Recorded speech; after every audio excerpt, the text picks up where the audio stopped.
ബിസ്മില്ലാ അൽഹംദുലില്ലാ വസ്സലാത്തു വസ്സലാമു അലാ സയ്യിദിനാ റസൂലില്ലാ വബഅദ്.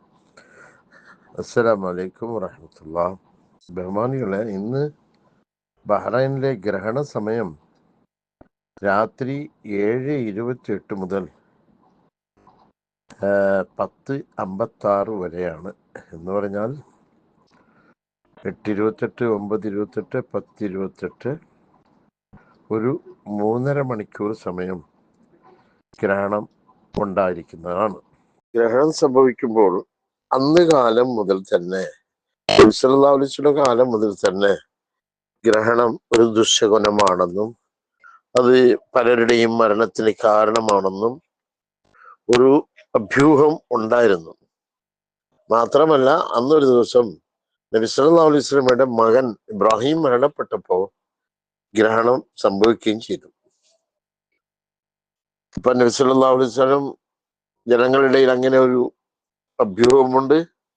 അത് കേട്ടുകൊണ്ട് പറഞ്ഞു, ഇന്ന ശംസ വൽ ഖമറ ആയതാൻ മിൻ ആയാത്തില്ല. സൂര്യനും ചന്ദ്രനും അല്ലാഹുവിന്റെ 2 ദൃഷ്ടാന്തങ്ങളാണ്. ലാ യൻകസിഫാനി ലിമൗതി അഹദിൻ വലാ ലിഹയാതി. ആരെയും മരിപ്പിക്കുവാനോ കൊല്ലുവാനൊന്നും അത് ആവുന്നില്ല. എന്നാൽ ഫൈദാ റഅയ്തും ദാലിക ഫസല്ലൂ വദ്ഉ ഹത്താ യൻകശിഫ മാ ബിക്കും. പക്ഷെ ഗ്രഹണം കണ്ടാൽ നിങ്ങൾ നിസ്കരിക്കണം, വദ്ഉ ദുആ ചെയ്യണം, ഹത്താ യൻകശിഫ മാ ബിക്കും, ആ ഗ്രഹണം തീരുന്നത് വരെ. ആ വാക്കുകളിൽ ഗ്രഹണ സമയത്ത് നിസ്കരിക്കലും ദുആ ചെയ്യലും ദിക്റുകൾ ചൊല്ലലും ഒക്കെ ഒരു മുസ്തഹബായ കാര്യമാണ്. അതിന്റെ രഹസ്യം അല്ലാഹുവിന് മാത്രമേ അറിയുള്ളൂ. എന്നാലും ആരെയും മരിപ്പിക്കാനും ജീവിപ്പിക്കാനും അല്ലെങ്കിലും അല്ലാഹുവിന്റെ റസൂൽ അങ്ങനെ ദുആ ചെയ്യാൻ പറഞ്ഞുവെങ്കിൽ അതിലെന്തെങ്കിലും കാര്യമുണ്ടാവും. അതുകൊണ്ട് ഇന്ന് രാത്രി 7:28-നും 10:56-നും ഇടയ്ക്കുമാണ് ആ നമസ്കാരം.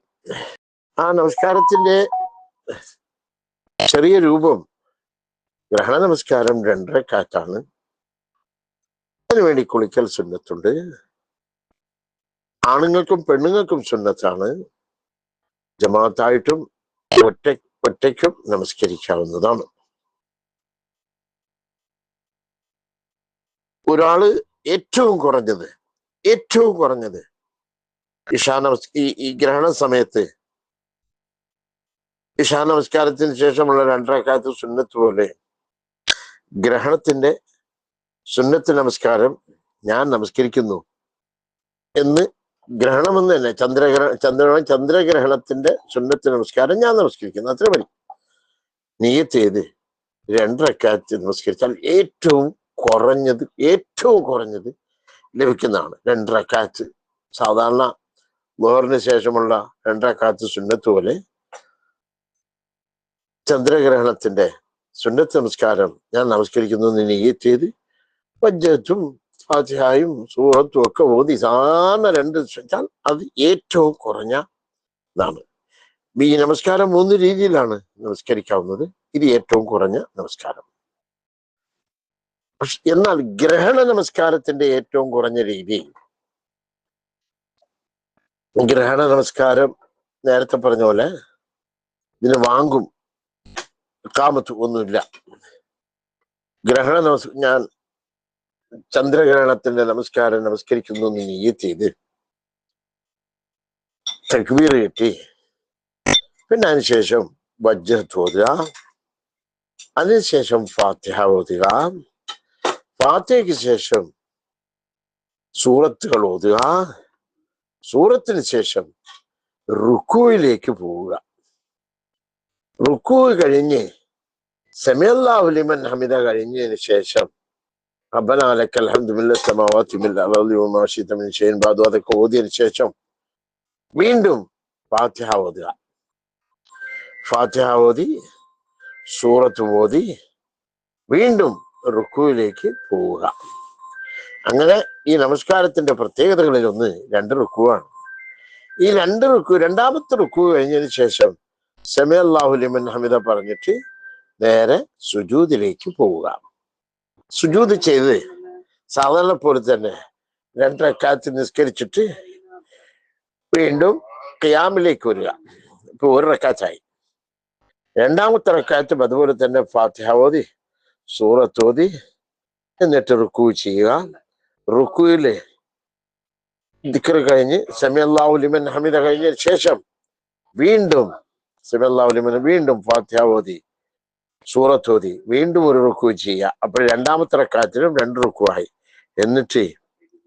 എന്നിട്ട് സുജൂദിലേക്ക് പോയി 2 സുജൂദും ചെയ്ത് പിന്നെ അത്തഹിയ്യാത്ത് ഓതി സലാം വീട്ടുക.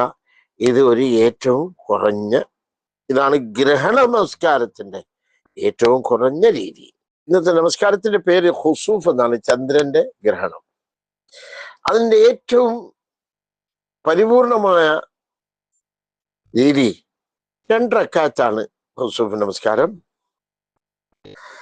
അതിന് സാധാരണ പോലെ ഖുസൂഫിന്റെ സുന്നത്ത് നമസ്കാരം ഞാൻ 2 റക്അത്തായി നമസ്കരിക്കുന്നു.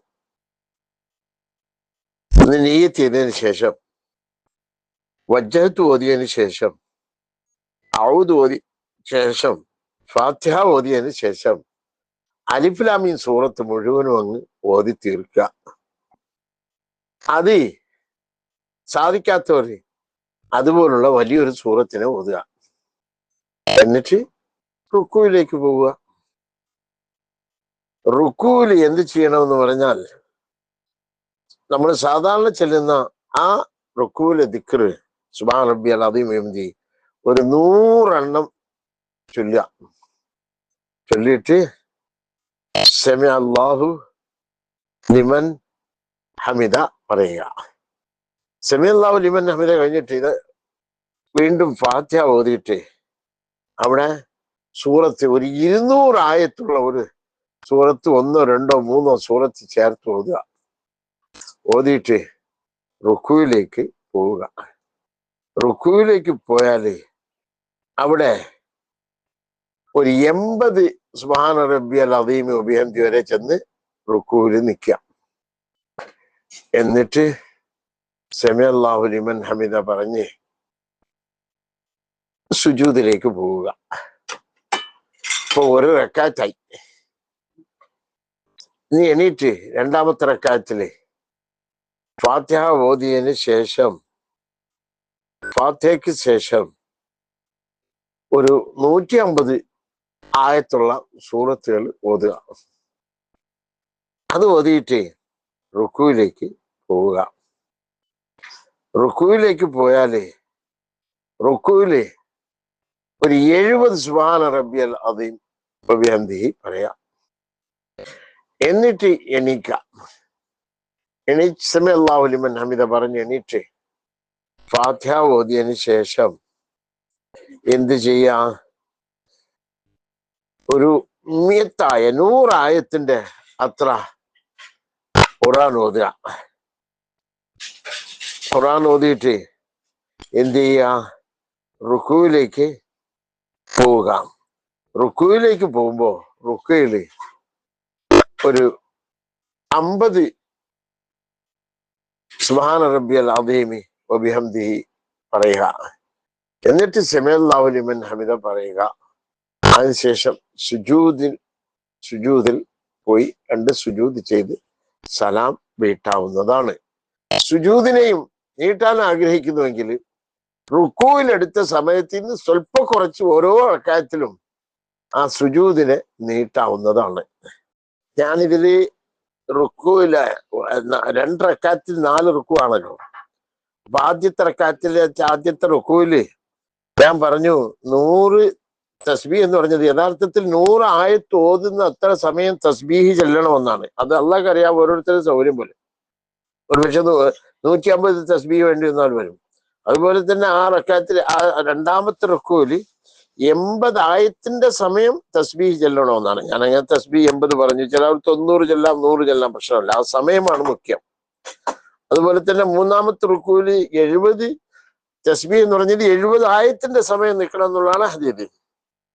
നാലാമത്തേതിൽ 50 തസ്ബീഹ് എന്ന് പറഞ്ഞാൽ 50 ആയത്തിന്റെ സമയം നിൽക്കണം എന്നുള്ളതാണ് തസ്ബീഹ് നിയമം. അള്ളാഹു ഖൈറാക്കി. സാധിക്കാത്തവര് 2 റക്അത്ത് നമസ്കരിച്ചുകൊണ്ട് ഒദുഉ എന്നാണ് നബി സല്ലല്ലാഹു അലൈഹി വസല്ലം പറഞ്ഞത്. ദിക്റുകളും ദുആയും ചെയ്യുന്നതാണ്. അതുകൊണ്ട് നിസ്കരിക്കാൻ സാധിക്കാത്തവർ ആ സമയത്തിരുന്ന് ഖുർആൻ ഓതുകയോ ദിക്ർ ചൊല്ലുകയോ ദുആ ചെയ്യുകയോ ചെയ്യുക. ഇതിന്റെ സമയം ഗ്രഹണം തുടങ്ങി ഗ്രഹണം അവസാനിക്കുന്നത് വരെ. ഗ്രഹണം അവസാനിച്ചാൽ അത് കഴിഞ്ഞു, ഇതിന് ഖളാ ഇല്ല. അതുകൊണ്ട് ഈ സമയത്തെ പ്രത്യേകം എല്ലാവരും, പ്രത്യേകം സ്ത്രീകൾ മറ്റും കാണാൻ. നബി സല്ലല്ലാഹു അലൈഹി വസല്ലം അതിന് ഇദാ റഅയ്തുമൂഹ, നിങ്ങൾ കണ്ടാലേ സല്ലു വദ്ഉ എന്നൊക്കെ ഹദീദിലുണ്ട്. നിങ്ങൾ അത് കണ്ടാല് അള്ളാഹുവിലേക്ക്, പണ്ഡിതന്മാർ അത് പറയുന്ന എന്തെങ്കിലും കാര്യങ്ങളുണ്ടാവും. അതുകൊണ്ടാണ് നബി സല്ലല്ലാഹു അലൈഹി വസല്ലം അങ്ങനെ ഇത് കണ്ടാൽ നിങ്ങൾ നിസ്കരിക്കണം, ദിക്ർ ചെയ്യണം എന്നൊക്കെ പറഞ്ഞത്. അതുകൊണ്ട് ഈ സമയത്ത് ഹത്താ യൻകശിഫ മാ ബികും, നിങ്ങളുടെ പ്രശ്നങ്ങൾ തീരുന്നത് വരെ എന്നാണ്. ഈ പ്രശ്നം മാ ബിക്കും എന്ന് പറഞ്ഞത് ഗ്രഹണത്തിനെയാണോ അല്ല അതുകൊണ്ട് വല്ല ഭവിഷ്യത്ത് അള്ളാഹുവിനെ അറിയാവൂ. ഏതായാലും നിസ്കരിക്കണം, ദുആ ചെയ്യണം, അള്ളാഹുവിലേക്ക് അടുക്കണം, തസദ്ദഖു, സദഖ ചെയ്യുന്നുമുണ്ട്. അതുകൊണ്ട് ഇതൊക്കെ ഈ ഗ്രഹണ സമയത്ത് ചെയ്യുന്നത് നല്ലതാണ്. അള്ളാഹു ഖൈറാക്കി തരുമാറാകട്ടെ. ആമീൻ ആമീൻ ആമീൻ യാ റബ്ബൽ ആലമീൻ. ബഹുമാനികളെ, അള്ളാഹുവിന്റെ റസൂൽ സല്ലല്ലാഹു അലൈഹി വസല്ലം ഇദാ അമർതുകും ബിശൈഇൻ ഫഅതു മിൻഹു മസ്തതഅതും, ഞാൻ എന്തെങ്കിലും പറഞ്ഞാല് നിങ്ങളാൽ കഴിയുന്നത് നിങ്ങൾ ചെയ്യാന്നാണ്. ഈ വലിയ സൂറത്തൊക്കെ ഓതി എല്ലാവർക്കും സാധിച്ചില്ല എന്ന് വരും. അപ്പൊ അതുപാടെ ചെറിയ സൂറത്ത് ഇട്ടിട്ട് ഓടിപ്പോണ്ട. ആ സമയത്ത് ഇരുന്ന് ഖുർആൻ ഓതൂ, ദിക്ർ ചെയ്യൂ, ദുആ ചെയ്യൂ, സദഖകൾ ചെയ്യൂ. ആ സമയം മുഴുവനും ഏറ്റവും സലാത്തുകൾ ചൊല്ലൂ. ആ സമയം, ആ ഗ്രഹണ സമയം മുഴുവനും എന്തെല്ലാം ഇബാദത്തുകളുമായിട്ട് ചെലവഴിച്ചാൽ അത് നന്നായിരിക്കുമെന്നുള്ളതിൽ യാതൊരു സംശയവുമില്ല. അള്ളാഹു സലാമത്താക്കട്ടെ. ആമീൻ ആമീൻ ആമീൻ യാ റബ്ബൽ ആലമീൻ.